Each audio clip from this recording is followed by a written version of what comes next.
우리가 양력, 음력 다시기는 하지만 어쨌든 생활은 양력을 하니까 새해 복 많이 받으십시오. 1년 동안 강의 참석하시느라고 애쓰고 고생하셨습니다. 오늘은 아마 저도 아마 마지막 강의가 안 될까 싶은데 주제를 우리 헌법의 백미라고 할 수 있는 행복추구권, 당신은 행복추구권을 누리고 있나요? 이런 주제로 시작하겠습니다.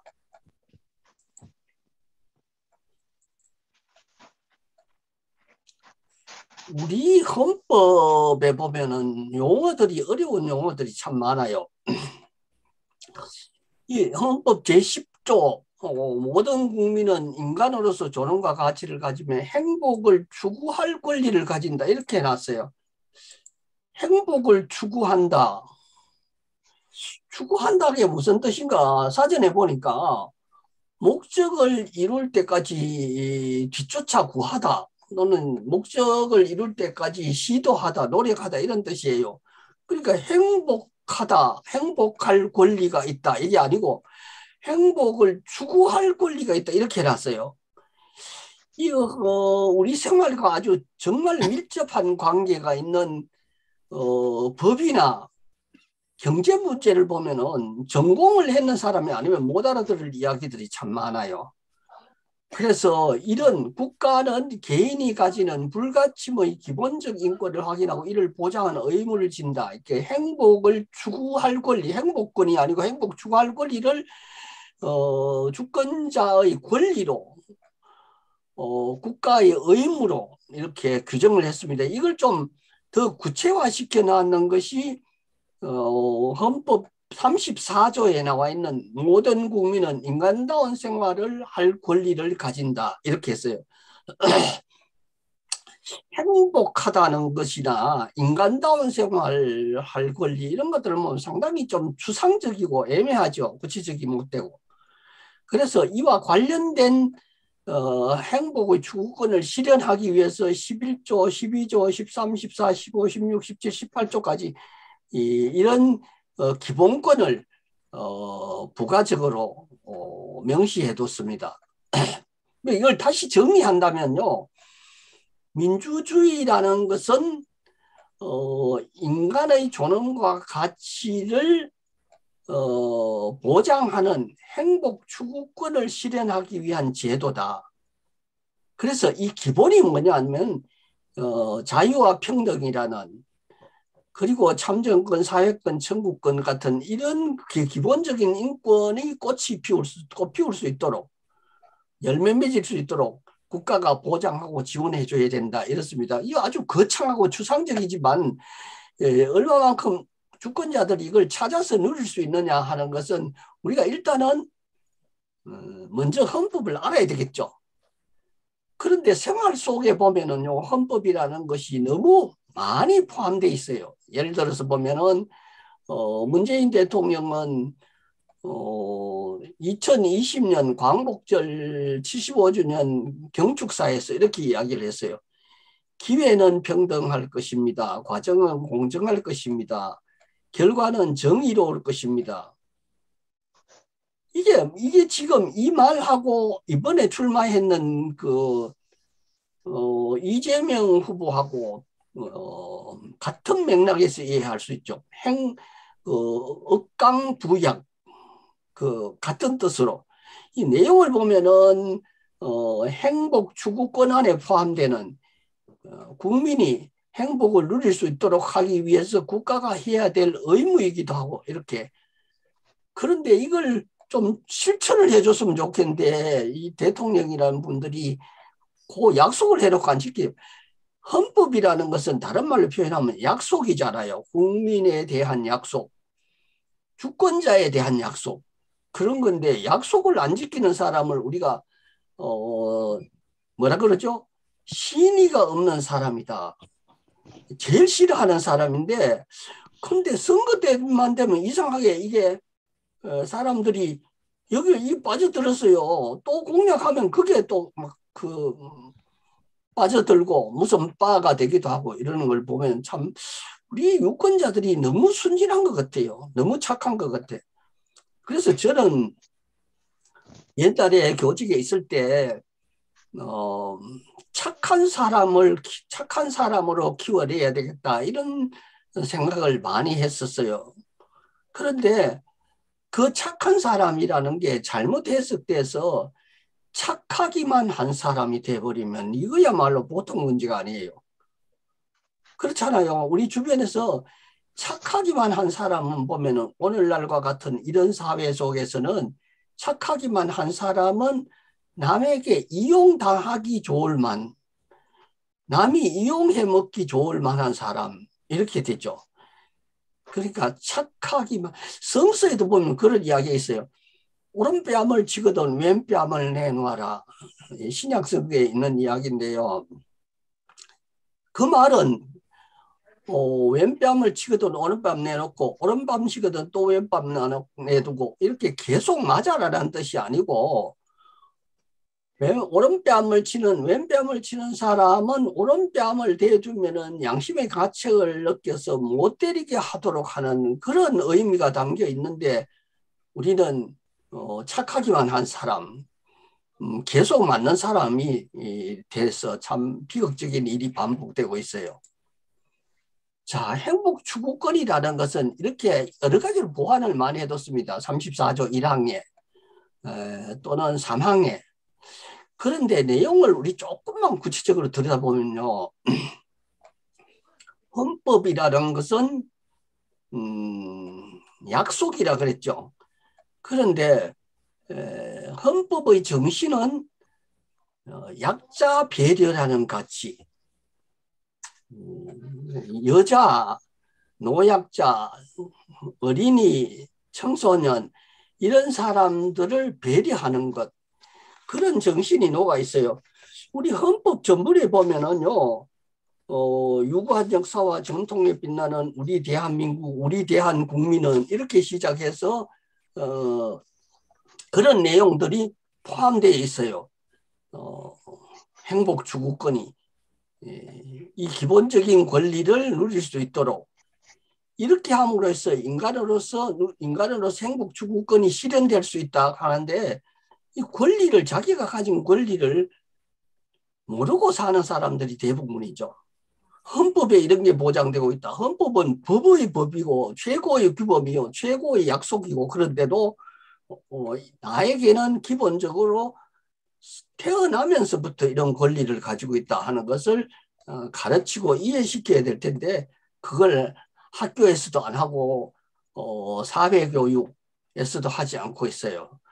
그래서 행복이 무언가를 우리가 잘 모르면 국가가 보장하고 있는 걸 내놔라 이렇게 할 수도 없잖아요. 그래서 이게 그 아리스토텔레스 같은 사람은 보면요, 이 좀 구체적으로, 제가 아주 그 행복에 대해서 표현을 잘 해놓은 사람이 아리스토텔레스가 아들 니코마코스에게 그 한 이야기, 교훈적인 이야기, 이게 니코마코스가 아버지의 이야기를 골라서 쓴 책이 니코마코스 윤리학이죠.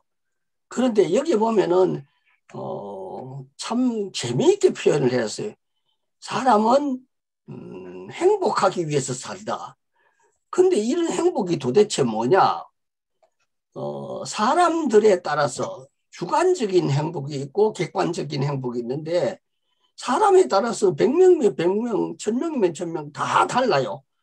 똑같이 나는 이게 행복이다. 아마 오늘 지금 강의 듣고 계시는 분도 각각 물어보면은 행복하십니까? 물어보면은 글쎄 행복한가? 행복하기 위해서 뭘 하면 좋겠습니까? 어떤 걸 더 가지시면 행복하겠습니까? 이렇게 물으면 같은 대답이 아마 거의 없지 않겠나 이런 생각할 겁니다. 어떤 사람은 돈만 많으면 좋겠다. 내가 막 싫도록 돈에 묻혀서 살면 제일 좋겠다. 그리고 육체적인 쾌락, 음식이나 성이나 이런 욕망의 노예가 되는 이런 쾌락이 최고다. 인생은 뭐 짧고 그런데 살아있을 동안 자기 즐길 수 있는 대로 즐기자, 이런 사람도 있고요. 그보다는 나는 명예가 좋다. 유명인사가 되고 권력을 가지고 그래서 다른 사람들이 나를 쳐다보고 부러워하는 그런 게 최고야.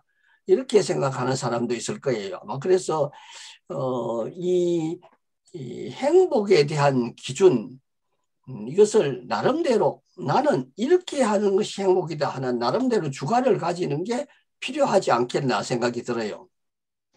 자, 그래서 헌법이 보장하겠다는 헌법 10조 시대라는 것은 어떤 시대냐? 그 시대라는 것은 10조에 표현되고 있는 행복 추구권이 실현되는 사회다. 행복이란 뭐냐?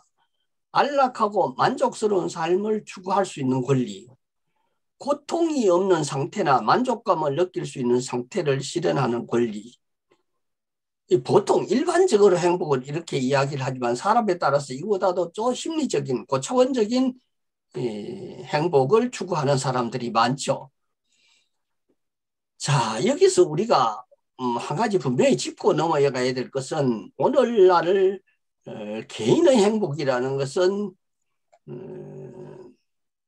국가가 어떤 정책을 펴느냐, 대통령이 어떤 정책을 펴느냐에 따라서 조금 더 잘 살 수도 있고 그렇지 못할 사람도 있죠.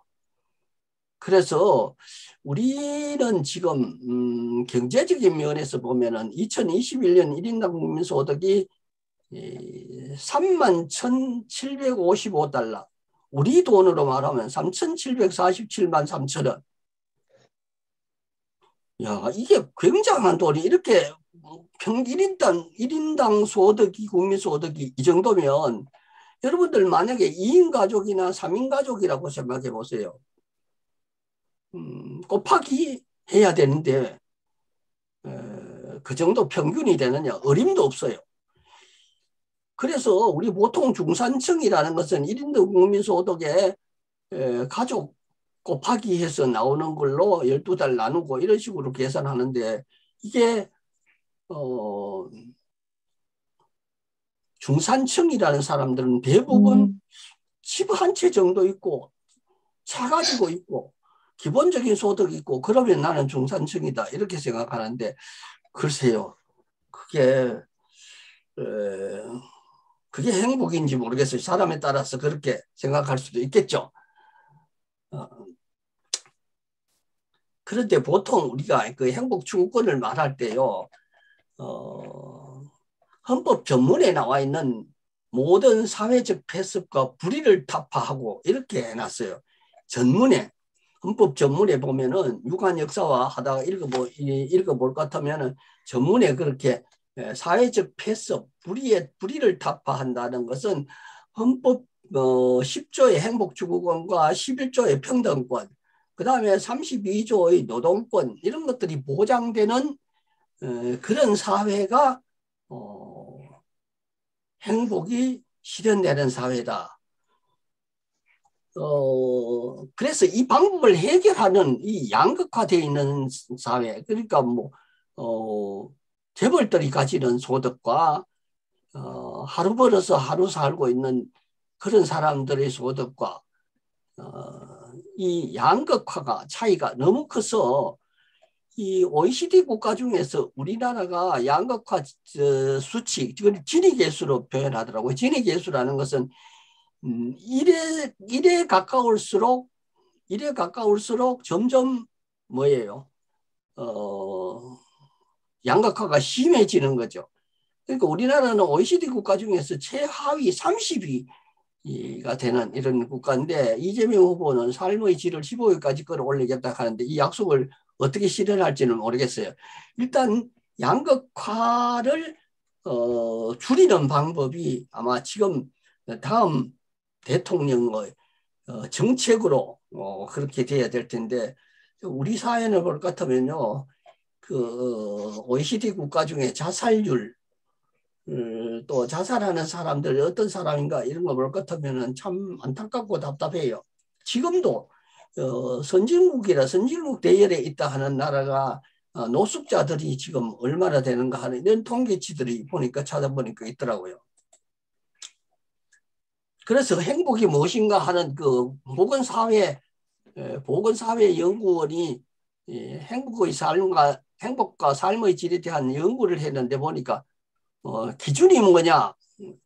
좋은 배우자와 행복한 가정을 이루는 것, 또 건강하게 사는 것, 돈과 명성을 얻는 것, 소질과 적성에 맞는 일을 하는 것, 뭐 이런 내용들을 쭉 해서 이걸 100분위로, 10분위로 이렇게 나눴어요. 100분위, 10분위로 나눴을 때 우리나라가 얼마나 양극화가 줄어 있는 사회냐, 얼마나 평등한 사회가 됐느냐 이런 것들을 조사를 했는데 글쎄요, 그 해결책은 우리 갈수록 통계치로 나오는 거 보면 대부분 갈수록 점점 더 양극화가 심화된다. 이게 일반적인 통계치고 현실인 것 같아요. 그래서 이게 제가 찾아보니까요, 이재용 같은 사람은 삼성전자 부회장인 이재용은 어마어마한 부를 획득하고 있는 이재용, 서정진 이런 뭐 정모군 같은 사람은 재산 규모가 세계에서 이런 상상도 못할 정도로 엄청난 부를 가지고 있고 이에 반해서 노숙자들이나 이런 하루 벌어서 하루 먹고 사는 이런 사람들 보면은 정말 안타깝고 답답한 이야기죠. 이 이야기를 다른 말로 표현하면은 정치 부재다, 정치력의 부재다 이렇게 할 수 있죠. 그래서 지난번에 박근혜 같은 사람들은 재벌을 위한 정치, 이명박 박근혜 같은 사람은 친재벌 정치 이런 정책을 펴고 재벌과 늘 같이 다니면서 특혜를 주고 그러다가 결국은 두 사람 다 지금 감옥에 들어가 있는 상황이죠. 그래서 모두가 함께 누릴 수 있는 행복은 없을까?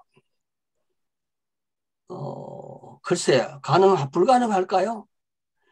이거는 사실은 우리 국민들이 우리 헌법일기 국민운동 회원들은 무슨 생각을 하느냐 하면은 주권자들이 헌법만 좀 알면은 지금보다는 훨씬 더 나아질 것이다 이런 생각을 하고 우리가 내걸은 캐치프레이즈가 뭐냐 하면은 헌법대로 하라, 헌법대로 살자 이거거든요.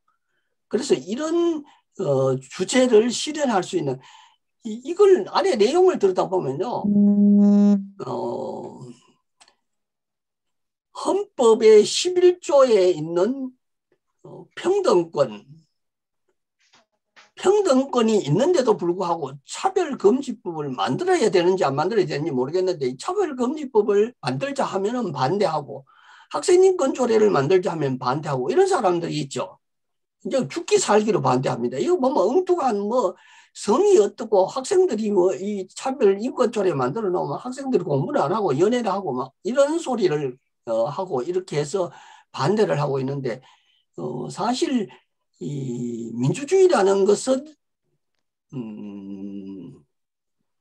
기독교 정신 그리고 윌슨의 민족 자결주의가 우리 삼균주의를 만들었고 삼균주의를 받아들여서 우리 헌법을 만들어낸 건데 그 정신을 실현 못하고 그러니까 교조가 가르치는 예수가 가르치는 대로 기독교가 반대되는 삶을 가지고 있어요. 그러니까 어떻게 하든지 자본에 가깝도록 이성도 행복하게 천국을 누리고 저성에 가서도 천국을 누리고 살겠다 이런 생각을 하는 그런 타락된 기독교가 이런 차별금지법이나 학생인권 조례 같은 것을 앞서서 반대하고 있는 건 비극이죠 사실은.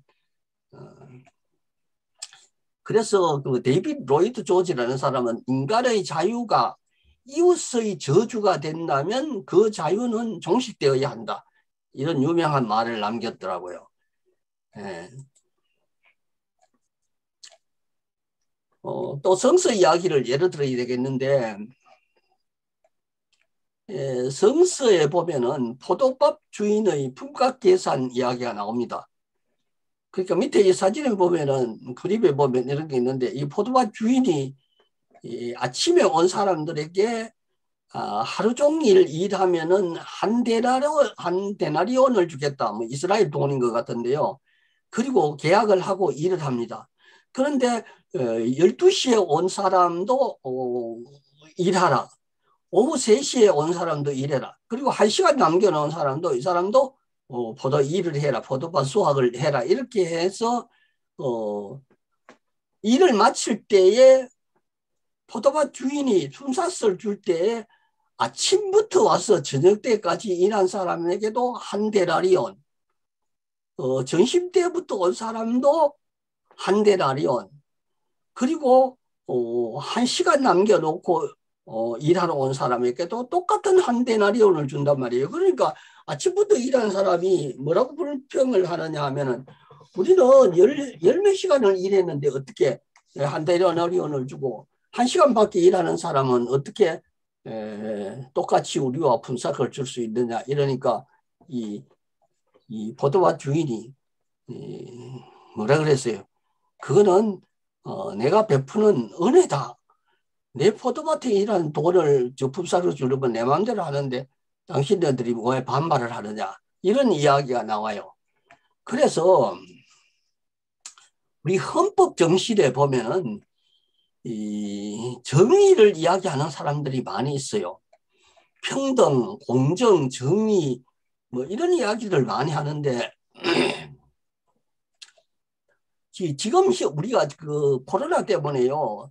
사회적 거리 두기 하는 소상공인들 보면은 100만 원, 처음에 100만 원 줬다가 지금 500만 원 주고 막 이렇게 하죠. 근데 이상하다는 생각이 안 들어요. 돈이 도대체 저렇게 뭐 몇십 조를 계속 찍어내고 저렇게 하면 어디서 나올까?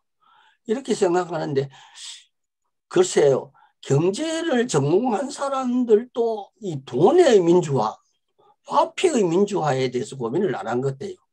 조금 이따 이야기를 합시다. 일단 포도밭 주인이 자기가 권리로서 주는 돈인데 그걸 공정을 이야기할 수 있느냐? 그건 자선이냐?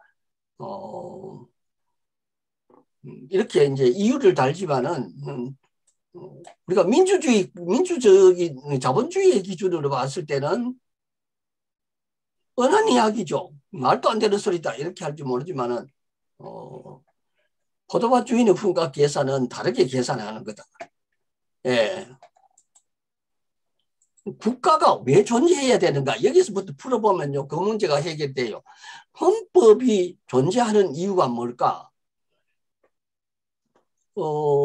법이라는 것은 사회적 규범이죠. 약속이고. 그런데 헌법의 기본적인 존재 이유는 정의를 실현하기 위해서다.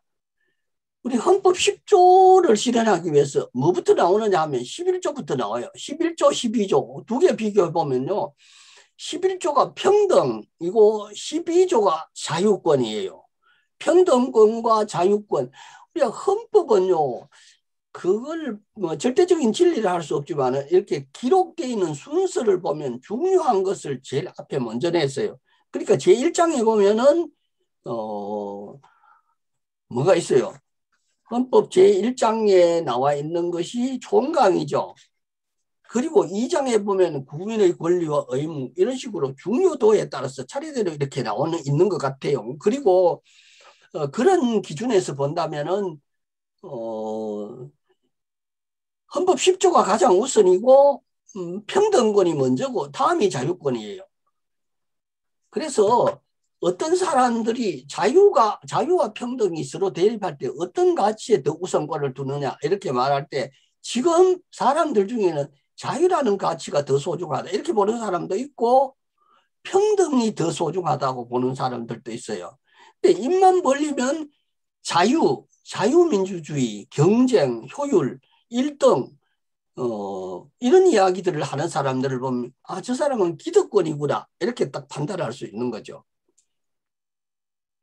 지금 보면은 윤석열이라는 사람은 보면은 제일 먼저 일성이 자유민주주의를 수호하겠다 이런 이야기가 나옵니다.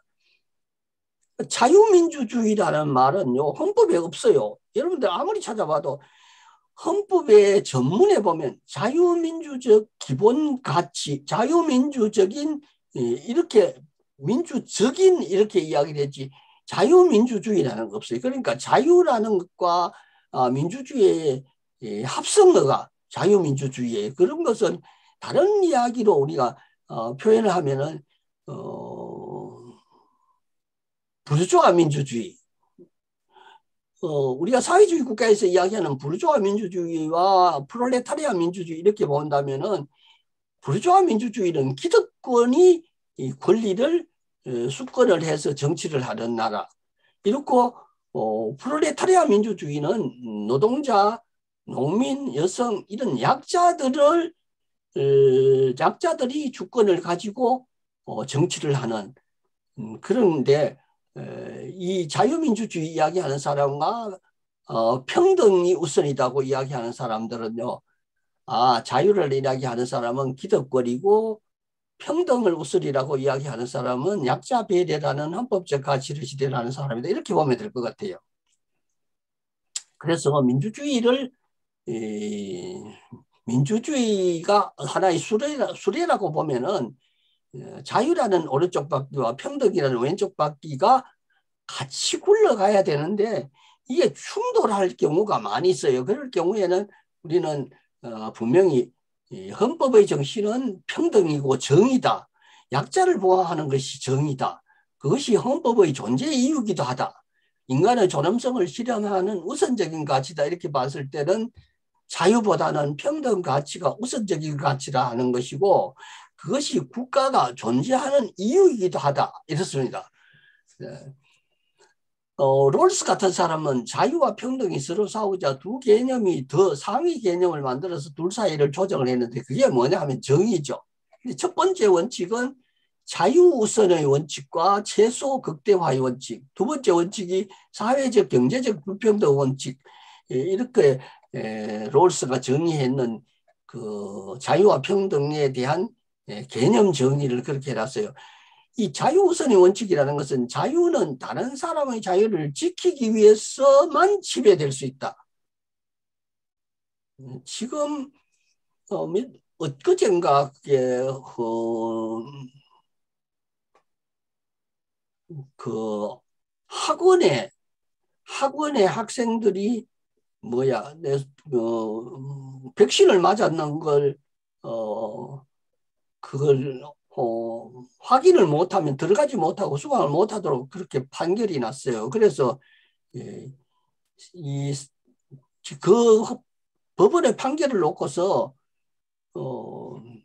어떤 가치가 우선권이냐, 생명권이라는 것과 자유권이라는 그 어떤 가치가 더 우선적인 가치냐 해서 상당히 지금 비판을 받고 있는 모습을 볼 수 있어요. 그런데 이 남의 자유를 다른 사람의 자유를 지키기 위해 쓸 때만 자유라는 것이 침해받는 받는 것을 용납하지 내 마음대로 하는 것이 자유가 아니다. 이런 거죠. 그리고 두 번째 원칙은 최소 극대화의 원칙. 이 자유주의와 그에 기반한 자본주의를 흔들지 않으려는 그 롤스의 일월이 여기에 포함되어 있는 것 같아요. 그리고 두 번째 원칙은 사회적 경제적 불평등 문제인데 이 최소 수혜자의 이익을 정진시킬 수 있을 때 이 불평등은 정의롭다고 표현하는 건데 우리는 지금 거꾸로 하고 있어요. 그 수학능력고사 예를 들면요. 그렇죠. 똑같은 교실에서 똑같은 공부를 하고 똑같은 시험을 쳐서 성자가 공정하다 이렇게 표현하는 거죠. 자, 그런데 그 똑같다는 개념이 뭐냐? 이 경제력이 있는 부모 집에서 태어난 아들과 집에 가면은 부모 일을 도와야 하고 책상도 없고 공부할 방도 없고 이런 곳에서 공부하는 아이들 그리고 몰래 그 비싼 과외를 받고 고액 과외를 받고 또 그런 과외라고는 학교에서 하는 그 시간 외에 공부하는 그거 외에는 공부하지 못하는 이런 아이와 같은 공부를 했다. 학교에서 같은 공부를 했다. 그리고 결과는 수학고사라는 것을 한 번으로 이 아이는 어떤 아이는 방학 동안에 해외에서 연수를 받고 또는 그 좋은 조건에서 공부했는 것 그리고 개인의 이 능력이라는 것은 타고난 것은 다 다르잖아요. 어떤 사람은 소질과 또 여러 가지 타고난 조건이 다 다른데도 불구하고 똑같은 조건에 똑같은 시험 문제를 친다.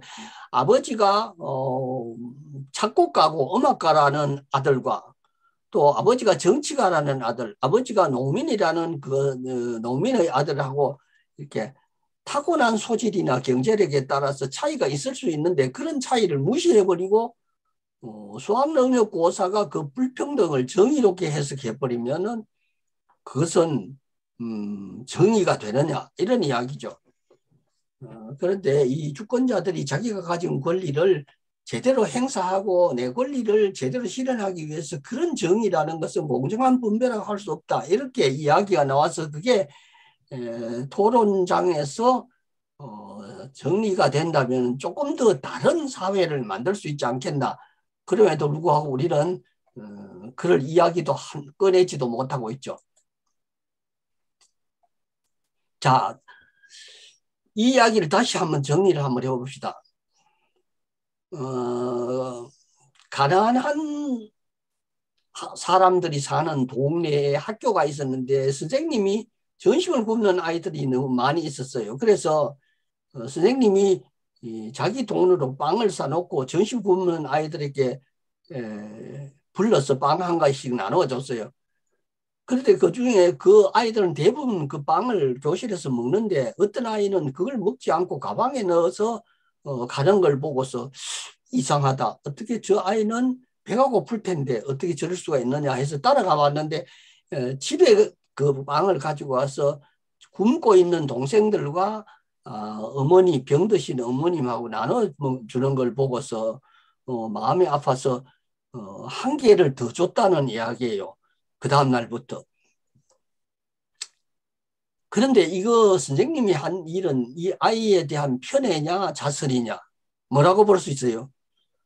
당연히 자선이죠. 아까 포도밭 이야기도 같은 맥락에서 이해할 수 있죠. 일자리가 없는 사람, 굶고 있는 사람들에게 아쉬운 거는 다 같은 이야기인데 그 사람들은 그런 포도밭 주인을 만나지 못했고 그런 상황에 놓여 있을 때 포도밭 주인이 자선을 베푼 것을 공정하지 못하다 이야기해버리면 이거는 정의에 대한 정의가 다르죠. 그래서 자본주의에서 우리가 말하는 공정이라는 정의라는 것은 부당한 정의를 정당화시키는 수학능력 고사처럼 그래서 그 자유가 우선이라는 같이 주장하는 사람들은 자기가 현재 가진 것을 지키고자 하는 그런 사회 체제를 유지하기를 원하고 또 평등이라는 것은 자기 능력에 따라서 일할 수 있는 여건이나 조건이 되도록 바라는 것은 이 소질이나 자질이 반영되었을 때 그때의 결정이 공정한 정의다 이렇게 이야기를 하는 거죠. 이 억압과 착취나 차별을 초래하는 제도를 개선하는 것이 진정한 공정이다. 이 문제부터 해결하지 않으면 공정한 사회이니 평등한 사회라는 것은 있을 수 없다. 이렇게 이해하고 정리를 할 수 있는 것 같아요. 자, 그래서 이 자본주의에서는 우리가 이윤의 극대화가 선이다. 경쟁, 효율, 일등지상주의, 뭐 이런 거, 일등지상주의 이런 것들을 주장하는 것이 자본의 논리죠. 우리 지난 이명박 정부나 박근혜 정부 때는 보면요. 의료 민영화, 교육 민영화, 철도 민영화 이런 걸 끊임없이 주장하고 시민단체하고 부딪혀서 제동이 걸리고 이렇게 했어요. 그런데 알고 보면은요. 이 의료나 교육이나 철도가 민간에게 넘어갔을 때 어떤 결과가 자본은 굉장히 좋죠. 민영병원을 세워놓고 최고의 비싼 최고의 의사들 최고의 조건에서 병원을 지어놓고 환자들이 오면은 그 수혜를 받을 수 있도록 됐는데 그런 병원에 갈 수 있는 사람은 부자들만 갈 수 있잖아요. 가난한 사람은 감히 상상도 못한, 교육도 마찬가지고 철도도 마찬가지예요. 그리고 우리가 민영가 아니고 국유가 됐을 때 의료를 국유화시키고 교육을 국가가 책임지고 철도가 모든 철도는 국가가 운영하고 이렇게 된다면은 이윤의 극대화가 아니고 약자를 배려하는 가치, 그것이 실현하는 사회가 될 수 있는 겁니다. 그래서 지난번에 우리 그 박근혜가 국민들에게 내걸은 정책이 줄푸세 정책이라는 거, 그렇죠. 세금을 줄이고 이제 세금을 누구 세금을 줄이느냐 하는 것은 이야기하지 않고 세금 줄이고 법질서를 세우는, 법질서 세우는 것은요, 약자는 법 없이 살 사람들이 대부분이에요. 그런데 그 법을 강조해 놓으면은 강자들이 자기 마음대로 못 하잖아요. 약자들은 법 없어도 사는데. 철도도 그렇고. 그래서 이런 민영화라는 것은 자유와 연결되는 거고, 국유는 공공성. 근데 교육의 예를 들면 교육의 공공성, 교육이 상품이냐 공공재냐 이 두 개 놓고 판단을 하면요, 이 공공성을 이야기하는 것, 교육은 공공재다 이렇게 보는 사람들은 국가가 교육을 책임져야 된다 이렇게 보는 거고, 교육을 1등짜리 좋은 학교, 지금처럼 그 뭐 영재 학교도 있고 무슨 학교도 있는 그런 학교를 만들어서 1등짜리 좋은 학교 세계 경쟁력에서 이기는 이렇게 말하는 사람들은 교육은 상품이다 이렇게 보죠. 그래서 유럽의 대부분 선진 국가들은 교육이나 의료나 철도 같은 것을 민영화를 주장하고 있고요. 아니죠. 교육 선진국에서는 공공재를 주장하고 있고요. 미국이나 일본 같은 나라는 의료와 교육의 철도를 민영화하기를 좋아하는 거예요. 그래서 대통령이 될 사람이 공약을 내걸 때 이런 이제 저 사람의 말 속에 숨겨져 있는 이데올로기가 뭔가 이렇게 파악을 한다면은 이 사람은 약자를 배려하는 가치를 가진 사람이구나. 그 반대구나. 이렇게 하는 것을 파악할 수 있죠. 여기서 우리 짚고 넘어가야 될 것은요, 만약에요, 아까 제가 무슨 말씀을 드렸나 할 것 같으면, 이 지금 중소상인들에게 지원을 해주자, 100만 원씩, 500만 원씩 지원해주자 해서 몇 백, 30조, 뭐 50조 이렇게 이야기를 하는 이야기가, 저게 가능한 이야기냐? 저 돈은 결국은 국민들 세금으로 내는 것이 아니냐 이렇게 볼 수 있지만은 그 문제를 화폐가 무엇인가부터 출발해서 해야 될 것 같아요. 그런데 우리 지금 제도는요, 의료나 교육이나 철도는 민영화하면은 경제력이 약한 사람들, 가난한 사람들이 살기 어려워질 거다 하는 것은 상식인데 화폐에 대해서는 생각을 안 해요. 여러분들 만약에 화폐를 은행이 발행하지 않고 국가가 발행하면 어떻게 될 것인가? 화폐를 민영화시키면 한번 생각해 보셨어요? 왜 은행이라는 게 중간에 들어가 가지고 수탈자가 되어 있느냐 이런 문제에 대해서 요즘 최근에 화폐 민영화에 대한 이야기를 공공연하게 토론장에 꺼내서 이야기하는 사람들이 많이 있어요. 이 문제는 그러니까 화폐를 전공한 사람도 보면은 그거는 당연한 게 아니냐.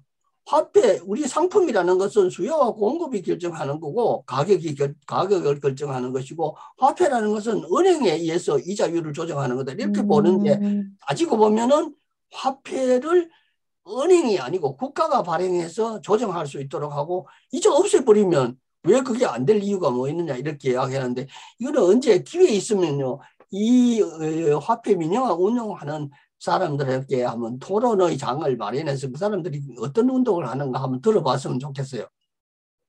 기회 있으면 한번 언제 만들어 보고 싶습니다. 그래서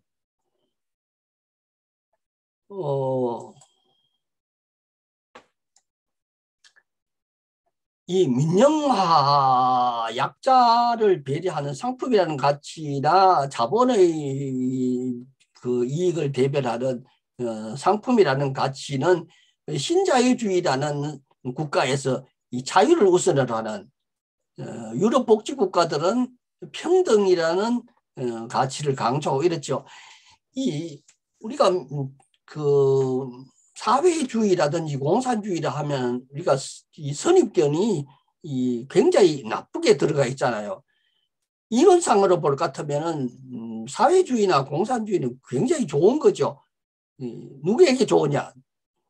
보통 사람들에게, 서민들에게 좋은 거잖아요. 그래서 이 유럽의 국가들은 신자유주의가 아니고 완전히 두 신자유주의라 추구하는 국가들과 사민주의를 추구하는 국가가 대립적인 관계에 있죠. 보세요. 사민주의라는 것은 경제적, 사회주의는 경제 논리죠. 사회주의, 공산주의는 경제 논리고 민주주의, 독재주의는 정치 논리잖아요. 그래서 사회주의는 사회주의를 경제에 도입하고 정치는 민주주의를 도입하다. 이걸 합성했는 것이 사민주의, 사회민주주의. 이게 사민주의잖아요. 그래서 유럽의 국가들은 교육을 비롯해서 의료든 철도든 복지든 이런 부분에서 신자유주의 국가보다 훨씬 더 복지나 평등을 강조하는 그런 사회를 누리고 있죠. 위에 오른쪽에 그림을 보면은 아주 굉장히 그걸 강조해 놨어요.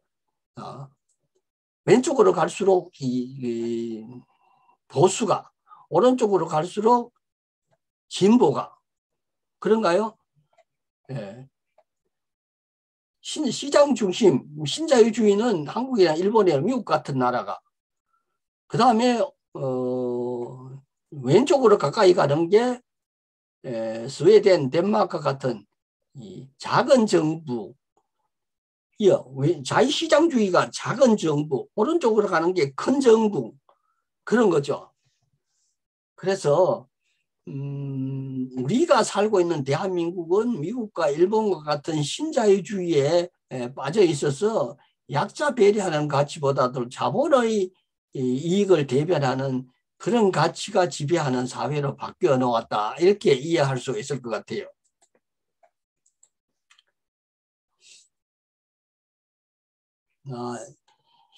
이 헌법이 필요한 이유를 다시 한번 이야기 정리를 하면요. 헌법 전문에 아까 제가 그런 말씀드렸죠. 모든 사회적 폐습과 불의를 타파하고 해서 이 헌법이 필요한 이유를 헌법 10조, 11조, 32조에 보장해서 정의를 실현한다. 이런 거였어요. 이 정신은요. 여러분들 아시다시피 상해 임시정부에서부터 조소왕의 삼균주의가 바탕이 된 거죠. 이 삼균주의라는 것은 기준이 뭐냐 하면은 윌슨의 민족 자결주의와 기독교 정신이 바탕이 되어서 만들어낸 거고 그것이 오늘날 민주주의의 기준이 된 거죠. 그래서 조소왕이 주장하는 그 삼균주의라는 것은 균분의 법칙, 그러니까 여기부터 먼저 보겠습니다. 삼균이라는 것은 균분, 균부, 균학 또는 균지 이 정신이 녹아있는 사상을 이 사상이 바로 1919년 3.1운동과 대한민국 임시정부 수립의 계기가 됐던 거죠.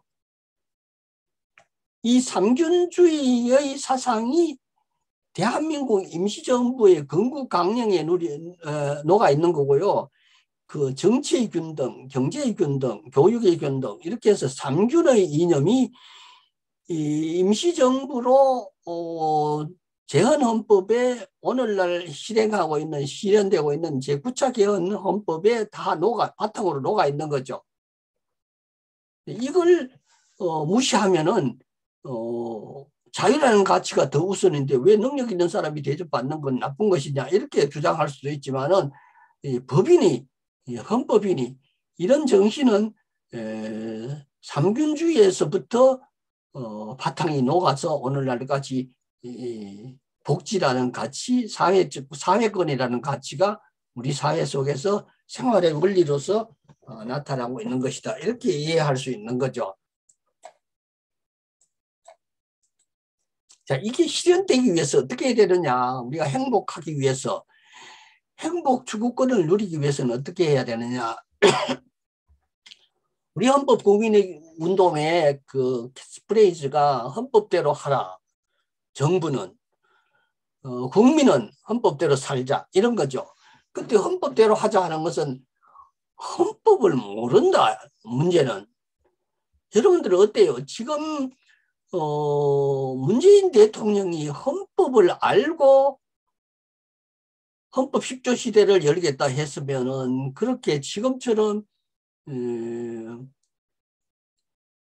우회전, 좌회전 깜빡이를 얻고 우회전하는 이런 일은 아마 없었을 것 같아요. 그리고 과정은 공정하고 이런 소리도 나오지 않을 것 같아요. 근데 이재명 후보가 지금 이야기하는 억강부약하는 강자의 권한을 누르고 약자의 권리를 더 배려해 주자. 억강부약인데 이재명 후보가 헌법 10조의 내용을 억강부약으로 표현했는지 본인이 알고 그랬는지 참모가 써졌는지는 모르겠어요. 근데 그게 헌법에 있는 행복 추구권을 실현하는 논리라면은 좋은 대통령이 될 수 있지 않겠나 생각하고요. 근데 윤석열 후보는 자기가 무슨 소리 하는지도 모르는 것 같아요. 그게 지금 주장하는 정의, 공정, 상식이 통하는 사회 이런 이야기가 헌법의 정신인데 그 헌법의 정신을 알고서 그런 이야기를 한다면은 자기 아내가 국민을 속이고 취직을 해서 그렇게 취직함으로 해서 다른 사람의 자유를 뺏었는데도 그것을 정당하고 상식이라고 표현한다면 이 사람은 참 무식이 극치다 이렇게 표현할 수 있는 거죠. 그래서 이 정부가 국가가 바로 서기 위해서는 헌법대로 하는 것, 그래서 헌법을 제대로 이해하고 판단하는 것이 필요한 거고요.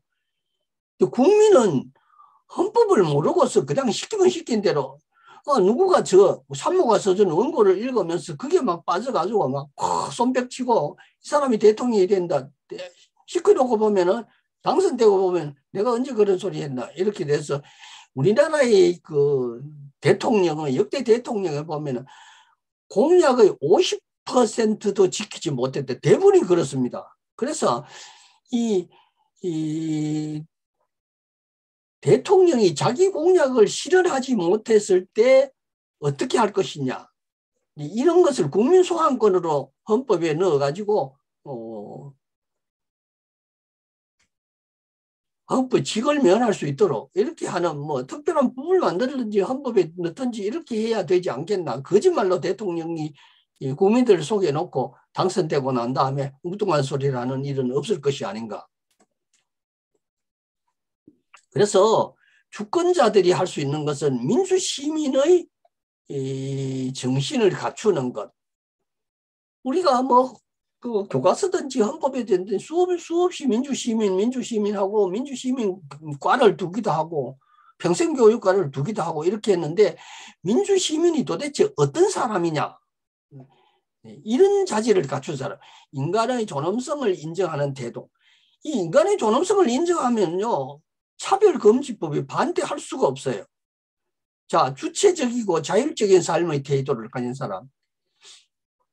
이건 지금 대통령을 보면 미국 같은데 왜 우리나라가 미국의 예속된 국가처럼 자율적으로 결정하지 못하고 사드 같은 문제도 미국의 눈치를 보고 중국과 무역을 한다든지 이런 문제,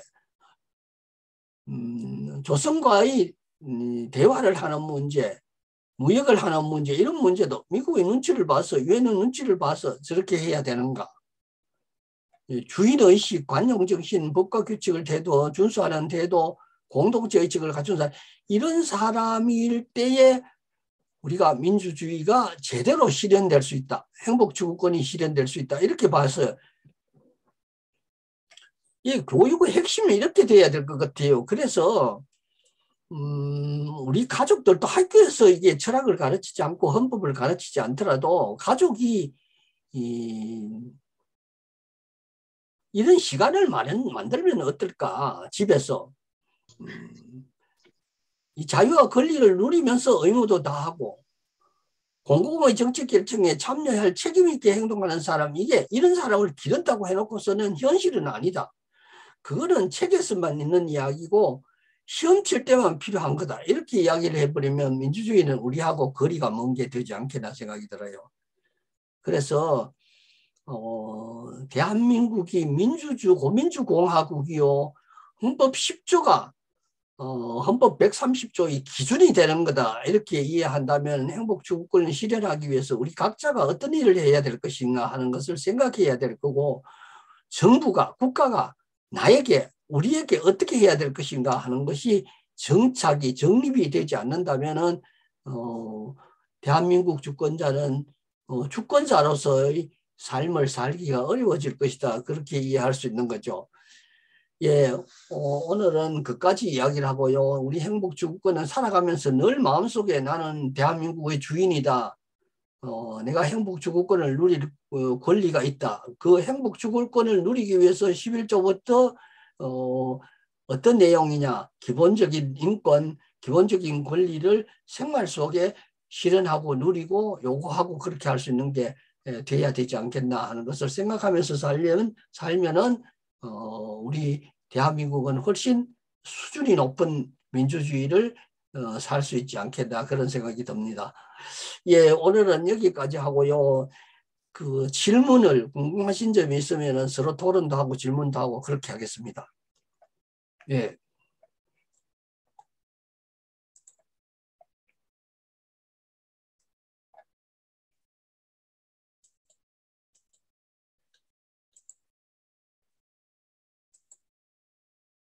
네. 네, 이사장님 수고 많으셨습니다. 예. 우리 상해 선생님, 저희는 요 행복주거권 또 이 부분에 대해서 몇 번 들었는데, 우리 상해 선생님들은 아마 처음 들으신 것 같아요. 저 지부장님 빼고. 그 상해 선생님들 이야기가 되게 궁금합니다. 들으신 느낌, 소감 이런 거. 상해. 김원미 선생님, 예, 또 상해 선생님들, 김지호 선생님, 이슬아 선생님.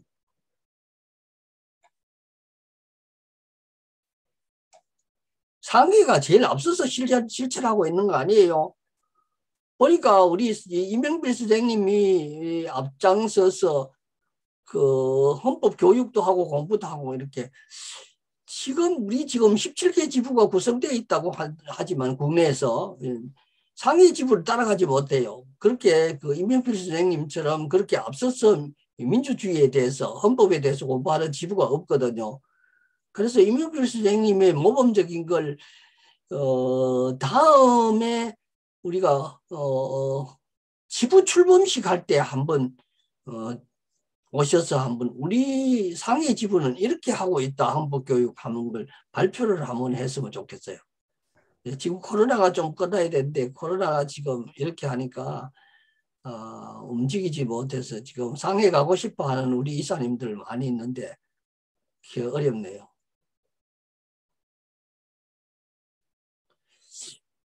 그 헌법이 너무 화려하다고 생각이 안 드세요? 우리의 삶의 현실과 너무 괴리되어 있다.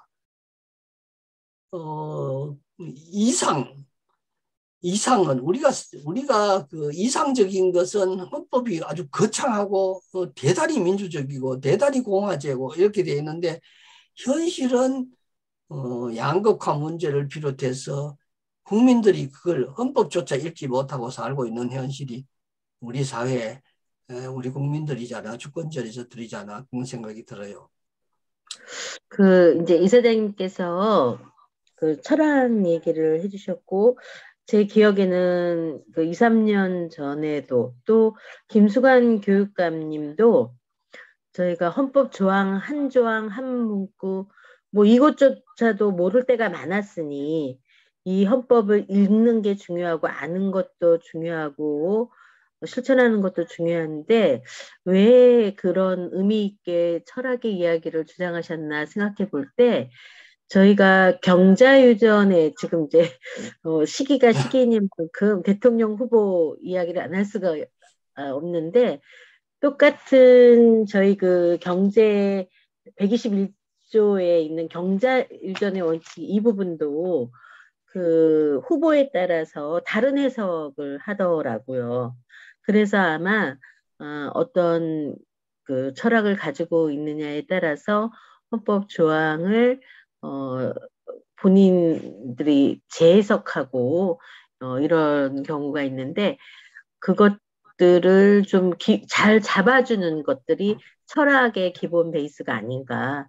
그래서 이렇게 철학 얘기를 하시는 것 같습니다. 그 제주도에 있는 신영인 그 교수님 역시도 헌법을 이야기하시면서 계속해서 이제 철학의 이야기를 또 함께 끄집어내서 하시곤 하거든요. 그래서 그 헌법 조항을 자기 것으로 가져가서 자기 해석을 할 때 어떤 철학을 가지고 있는지 내가 어떤 생각을 가지고 있는지에 따라서 굉장히 다른 것 같습니다. 그래서 이런 것들을 조금 더 다시 생각해 보게 하는 계기인 것 같습니다. 제가 하고 싶어 했던 이유가요. 철학을 하고 싶어 했던 이유는 이 관이죠. 관. 인생관, 세계관, 여성관, 종교관, 정치관 이런 건데요. 우리가 사람들은 일반적으로 자기 육체적인 시각적으로 보이는 것만 진실이라고 생각하고 숨겨져 있는 내용에 대해서는 판단을 잘못해요. 분별을 잘못해요. 예를 들어서 현상과 본질에 대한 문제. 현상은 내 눈으로 본 건데 사람들은 자기 눈으로도 본 것도 아니면서 그걸 진실이라고 믿는 게 있어요. 우리 원리니 이념이니 이론이든지 이런 것들은 학교에서 교과서를 통해서 배우잖아요. 그런데 그 원리나 법칙들은 학자들이나 전문가들이 연구해서 발표하는 거지 내 눈으로 확인한 것도 아니거든요. 그런데 본질은 보세요. 본질은 다르다. 남자의 본질, 여자의 본질, 이 성에 대한 차별을 본질적인 문제를 볼 것 같으면 남자들이 가지는 특성이 있고 여자들이 가지는 특성이 있어요. 근데 그걸 모르고 똑같은 사람이다 이렇게 보면 안 되는 거거든요. 우리 정치도 그렇고 경제도 그렇고 종교도 그렇고 이게 관이 문제, 여성관, 남성관, 종교관이 문제인데 현상과 본질을 구별할 수 있는 형식과 내용을 구별할 수 있는 이런 기준이나 원칙이 있어야 되는데 그걸 안 해요. 그러면 뭐냐? 내 머릿속에 알고 있는 것은 지식이라는 것은 무진장 많이 들어가 있는데 그걸 어떻게 판단을 하느냐가 안 되는 거예요. 판단의 기준이 되는 것이 바로 철학인데 우리가 철학이라고 하면 그 어렵고 골치 아픈 거라 생각하는데 사실은 아니죠. 아주 재미있게 쓰는 그 철학을 대해서 아주 재미있게 만들어놨는 책이 여기 지금 없나? 논리야 놀자, 논리야 반갑다 이런 거 아시잖아요. 그 아이들이 보는 아주 재밌는데 어른하고 같이 보면 너무 재밌어요. 그런 책들. 이런 책 비슷한 책이 이 경기도에서 만드는 철학 교과서가 초등 교과서, 중고등학교, 중학교 교과서, 고등학교 교과서. 우리 헌법일으키 국민운동 이사이신 홍윤기 교수님이 동국대 교수님이신데 그분이 이 중심이 돼서 만들어낸 철학 교과서예요. 근데 이게 국어, 영어, 수학처럼 필수 교과로 했으면 모든 학교가 모든 학생이 다 배울 수 있을 텐데 이걸 선택 과목처럼 해놨어요. 그러니까 입시 위주의 교육에서 선택 과목이 입시 대상이 아니거든요. 그러니까 안 배우는 거예요. 근데 엄마들이 우리 아이들이야말로 자 제가 아까 말씀드린 그런 내용 같은 거 예를 들어 보더라도 자유와 평등은 공존할 수 있느냐 이런 문제 가지고 문제가 되거든요. 그랬을 때 예를 들어서 자유라는 가치 평등 이 지금 헌법 그 법원이 판결에는 방역 패스가 없으면은 학원에 못 다닌다 이렇게 판결이 정부에서 결정했는데 이 사람들이 학원에 그 협회에서 법원에다가 제소를 했어요. 이게 국민의 자유권을 억압하는 거다. 그러면 본질은 뭐냐면 자유권과 평등권 두 가치가 충돌했을 때 자유권과 생명권 충돌했을 때 어떤 가치가 더 우선이냐 이거 가지고 토론할 수 있는 거잖아요. 근데 철학이 아닌 이런 문제예요. 이런 문제를 가지고 판단할 수 있는 기준을 만들어주는 것, 자기 생각을 갖도록 만들어주는 거 이런 건데 헌법을 전문가 본문 130조까지 달달달 외웠다. 그런데 이제 이런 문제가 딱 생겨서 자유와 평등이 충돌했을 때 어떤 가치가 우선이냐 이렇게 했을 때 어떻게 판단할 것이냐 이런 거잖아요. 또 우리나라 사람들은 머릿속에 지식은 막 꽉 찼어요. 초등학교부터 대학원까지 다니면서 이 머릿속에 수많은 이론과 원리가 이런 것들이 막 너무 많이 들어있는데 근데 현실적인 문제는 대통령 후보들이 하는 말을 보고서 이 막 완전히 빠져가지고 문빠, 이빠, 박빠 이렇게 막 돼가지고 막 미치잖아요. 근데 저 사람이 가지고 있는 가치관이 뭐냐? 저 사람들이 저런 말을 하는 몇 가지만 들어보면 이 사람들은 부자의 이해관계를 대변하는 사람이구나. 이 사람은 약자의 이해관계를 대변하는 사람 이런 거 금방 알 수 있거든요. 지금 두 사람 우리가 지금 정당이라는 게 뭔가 이런 것들부터요. 철학은 그게 기준이 된 정당이란 무엇인가? 정당이란 생각이 같은 사람들의 모임이다. 이런 거잖아요. 아주 간단해요. 생각이 같은 사람들의 모임이 정당이다. 그 생각이란 다른 말로 말하면 가치관, 신념, 철학 이런 거거든요. 철학이 같은 사람, 신념이 같은 사람이 모였는 것이 국민의힘이고 신념이 같은 사람이 모았는 것이 이 더불어민주당이고 신념이 같은 사람이 모인 것이 정의당이다. 이렇게 했을 때 사람들은 한번 보세요. 지금 우리나라에요. 정의당이나 정의당이 아니고 더불어민주당이나 국민의힘과 다른 게 뭐 있어요? 거의 비슷해요. 그 보수예요. 아까 말씀드리는 그 오른쪽으로 한참 기울었는 정도에서 오른쪽으로 조금 더 기울은 그러니까 우리나라에서 정당이 제대로 정당의 정관을 가지고 실천을 하려 하는 것은 지금 정의당을 비롯한 몇 개 당밖에 없죠. 양대 거대 정당, 국민의힘이나 더불어민주당과 같은 이런 정당은요, 이제 보수요. 그걸 좌파 우파 이야기하고 진보나 보수 막 나눈다는 것은 말이 안 돼요. 둘 다 똑같은 보수인데 그런 기준이 판단의 기준이 안 되고 이 사람이 대통령이 되면 세상이 좋아질 것이다. 천만의 말씀이요.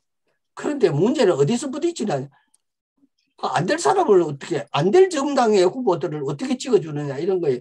지금 정의당과 더불어민주당 두 당을 봤을 때 정의당이 훨씬 더 원론적이고 헌법에 가까운 이론을 실천하자는 거잖아요. 그런데 사람들은 정의당에 안 찍고 피해자가 가해자를 지지한단 말이에요. 근데 왜 그러냐 결국은 그 사람 정의당 지지해도 떨어질 건데 될 사람을 찍어야 되지 않을까 이런 논리인데 그걸 이제 토론 같은 걸 해서 찾아내는 거예요. 정답을. 그게 철학이 아닐까. 그래서 다음에 한번 기회가 있을지 모르겠는데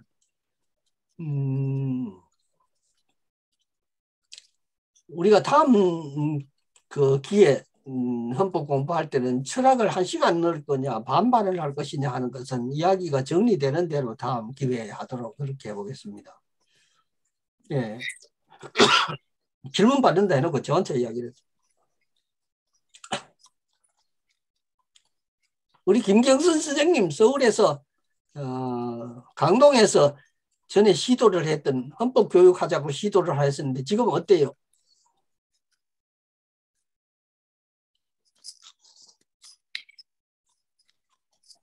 예, 예. 제가 그 주민자치회의에서 예, 저희 동에 주권 재민 학교를 열었었죠. 예, 예, 그리고 이제 주권 재민 학교의 가장 기본적인 교재가 예, 헌법 교육이었습니다. 예, 그래서 헌법 읽기 운동을 전개를 했었죠. 그러다가 코로나가 닥쳐가지고 실제로 그 교육을 중단할 수밖에 없었고요. 지금은 이렇게 헌법을 같이 함께 읽고 이렇게 그 일정한 시간에 커피 마시면서 얘기하는 정도에 머물고 있습니다. 그래서 저희들도 지금 이제 코로나가 정리가 되면 본격적으로 헌법책을 마을에서 보급하고 그리고 그 헌법책을 읽는 소모임들을 이렇게 만들려고 하는데 그런 준비 과정에 제가 좀 앞장을 서고 있습니다. 예, 그런데 지금 해보니까 헌법에 대해서 많은 사람들이 알고 있다고 이렇게 생각을 하는데 실제로 막상 헌법책을 첫 장부터 넘기면 어, 많은 사람들이 그러게. 모르고 있는 부분이 많습니다. 예, 가장 그 비근한 예로 이를테면은 노동자의 주권과 의식을 갖지 못하고 노동자의 권리를 보장하지 않는 정당에 투표하고 또 그 정당에 가입해서 활동하고 있는 그러게. 그런 현상들을 자주 볼 수 있는데 그거는 근본적으로 우리 헌법을 모르기 때문이죠. 그렇죠. 저는 이제 예, 그런 근본을 좀 바로잡기 위해서 헌법책을 좀 꼼꼼히 읽고 이것들을 우리 실제 생활 속에서 실천할 수 있는 그런 주민들을 만들어내자. 이게 주민자치회의의 가장 근간이 될 교육이다. 이렇게 생각하고 지금 과거에도 준비를 그렇게 해왔고 지금도 제가 좀 많이 부족해서 우리 선생님 강의를 듣고 이렇게 좀 보완해 가고 있는 그런 과정에 있습니다. 많은 도움이 되고 있습니다. 선생님, 그거 지금 하고 계시는 게 굉장히 중요한 거거든요. 네, 그걸요, 사례를 이렇게 일기문 형식으로 쓰시든지 어쨌든 사례를 정리해 놓으시면요, 나중에 아마 귀하게 쓰일 수도 있어요. 책을 내시면 네, 더 좋고요. 네, 예. 그러니까, 예, 그렇게 꼭 한번, 한번 듣고 잊어버리고, 그냥 우리가 이런 일을 했다, 이렇게 넘어가지 마시고, 네, 이런 사례를, 문자로 기록을 해놓고, 영상으로도 조금씩 찍어 놓고, 이렇게 하는 게 아주 굉장히 도움이 될 거니까, 아마, 강동구 김경선 선생님이 아주 그런 귀한 일을 하고 계신다 하는 거, 예, 나중에 네, 사례 감사합니다. 발표를, 예, 할 수 있도록 그렇게 하면 좋겠어요. 네, 예, 나중에 기록을 한번 정리를 해서 예. 사회집을 만드는 것도 좋은 생각일 것 같습니다. 예, 예. 꼭 그렇게 해주시면 좋겠어요. 네, 감사합니다. 예. 또 다른 분들요.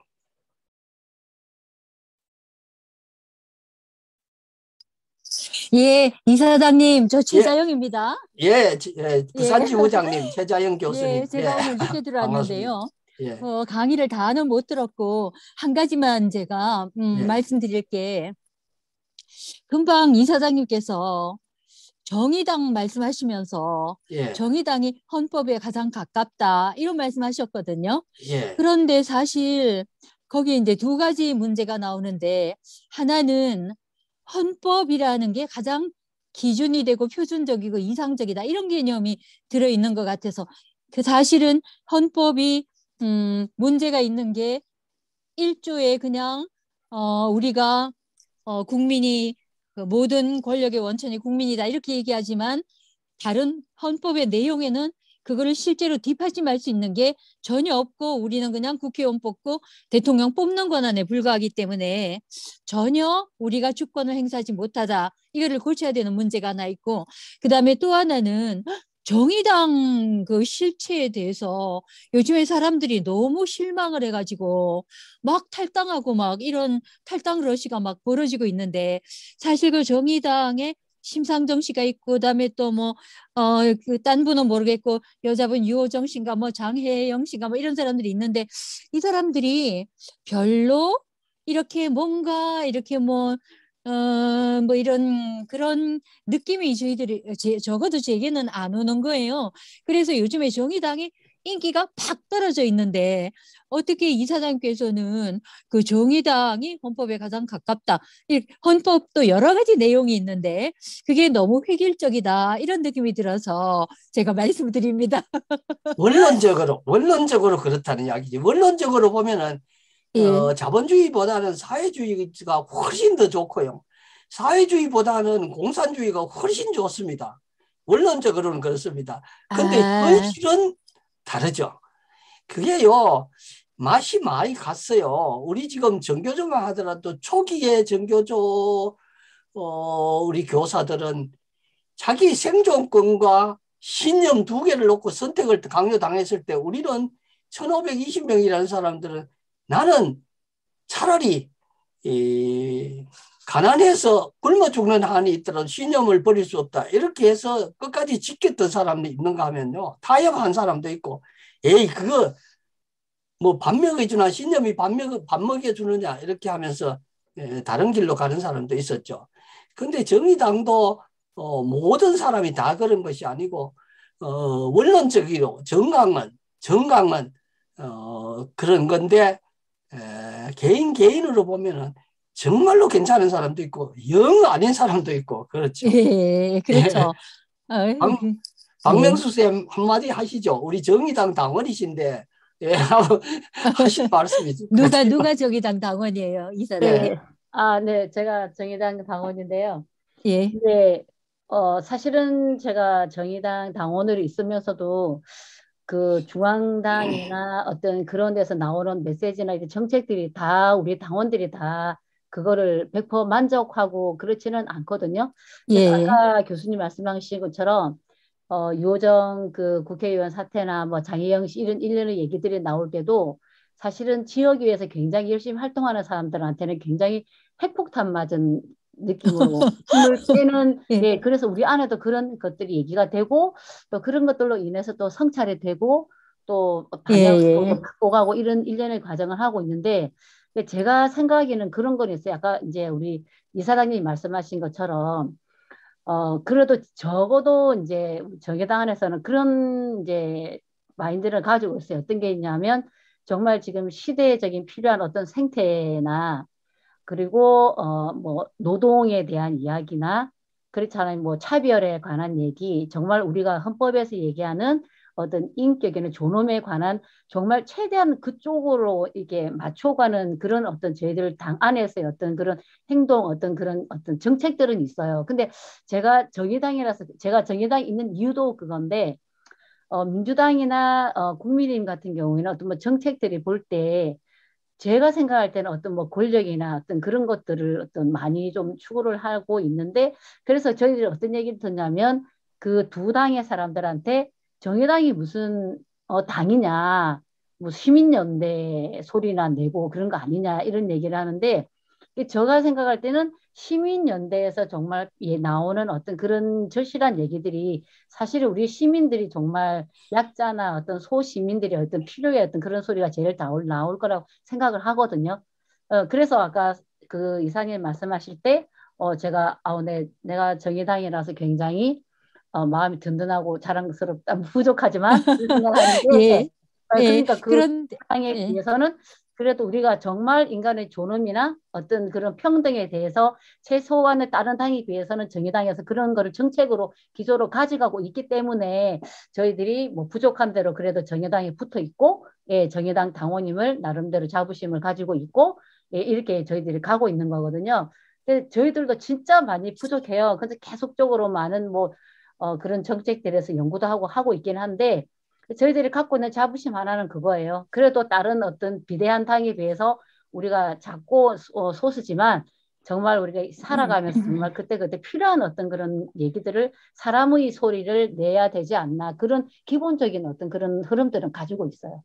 예, 예. 그래서 제가 한 기독교에서 말씀만 있잖아요. 예, 거기에 예. 기독교에서 기독교 교인들이 예수처럼 살면은 세상 벌써 좋아졌어요. 진짜 다 천국이 됐어요. 그런데 이게 자본주의라는 이 돈 맛을 알면 맛이 전부 다 가는 거예요. 기독교도 가고 무슨 시민단체들도 마시가고 이게 정말로 문제예요. 인간의 욕망이 정말로 신념이 아니고 쾌락을 추구하고 예. 일등지상주의를 추구하고 뭐 가족사랑, 자기사랑 이렇게 하다 보면 원론하고는 거리가 먼 참 예. 어렵다는 생각이 들어요. 선생님, 예. 최자영 선생님 책 쓰신 거 보면 막 이렇게 700~800쪽 되는 책 막 내시잖아요.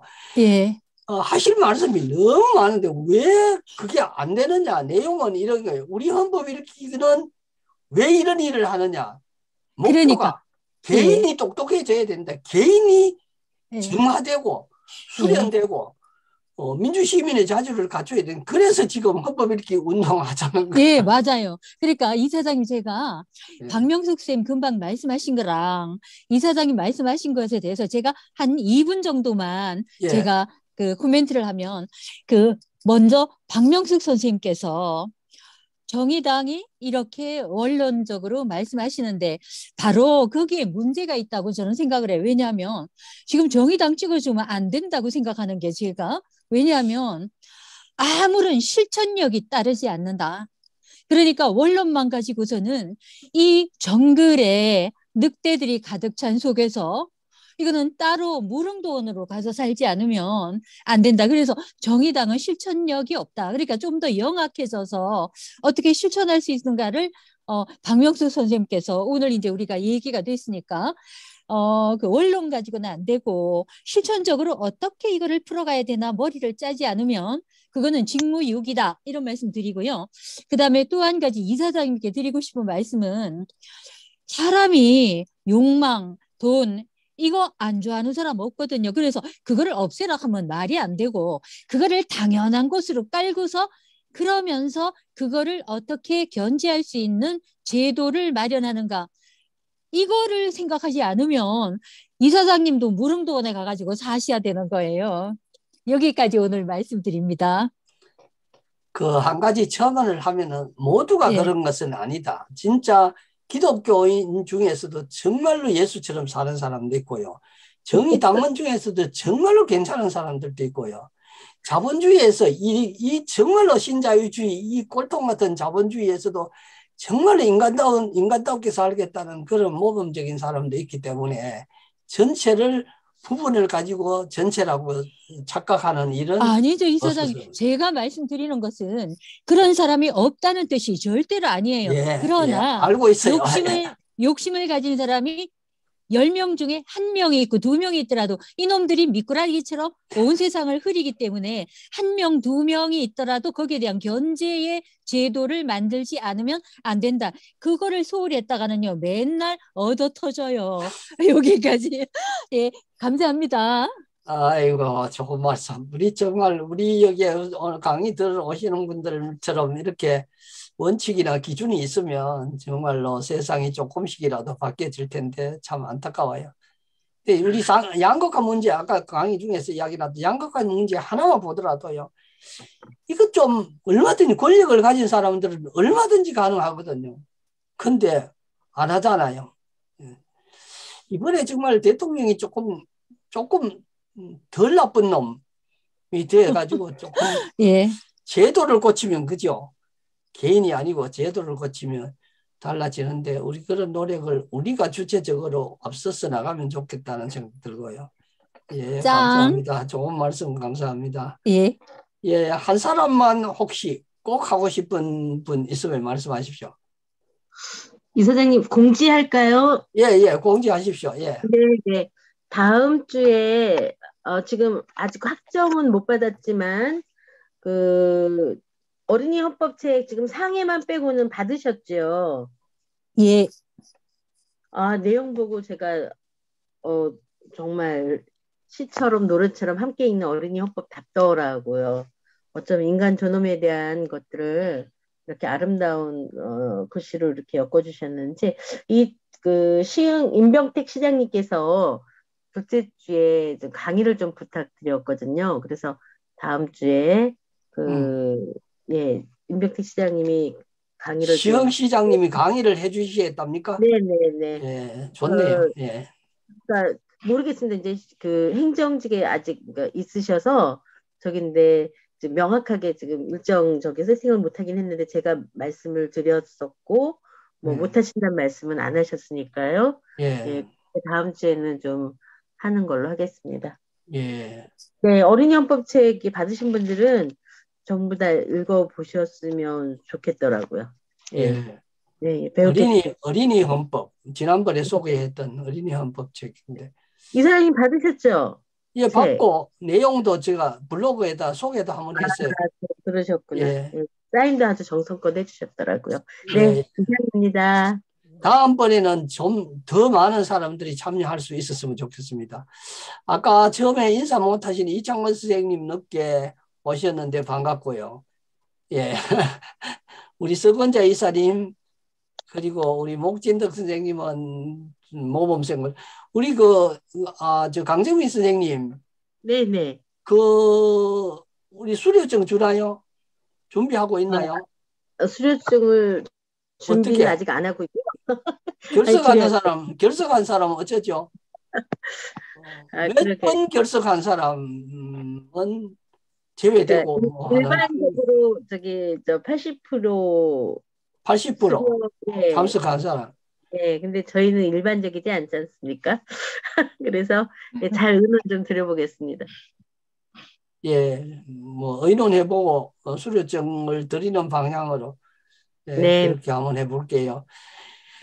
예, 재미없는 그 강의를 누가 들으러 오느냐 이런 이야기를 우리 집 식구가 그래요. 이게 저 재미없는 강의를 누가 들으러 올 거라고 수요일마다 뭐 하는 거냐 이렇게 하던데, 글쎄 우리 참 그런 의미에서 보면 우리 참여하시는 분 참 대단하신 분들이고 정말 고맙고 감사합니다. 강의 좋습니다. 재밌습니다. 네, 오늘 고맙습니다. 딱딱한 이야기를 들어주셔서 새해 복 많이 받으시고요. 우리 다음 시간에 다시 뵙겠습니다. 안녕하세요. 네, 쓰셨습니다. 잘 들었습니다. 네, 쓰셨습니다. 감사합니다. 감사합니다.